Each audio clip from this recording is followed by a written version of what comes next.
És un poble que s'hi viu molt bé, realment jo he estat molt content i feliç durant aquest temps. La persona que tingui una casa aquí, que la tingui parada, és absurd perquè aquesta casa és de cau, aquesta casa té de pagar uns impostos, té dues opcions, si la casa està ben conservada i tal, ficar-la a lloguer o venda.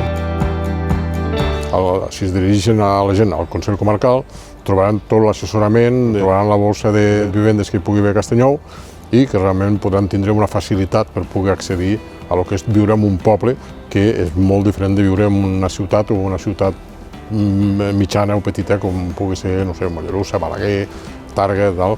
Hi ha més serveis, d'acord, però que no hi ha el caliu de vida que hi ha en un poble com el nostre. Si tens una casa buida, lloga-la i dona vida al poble.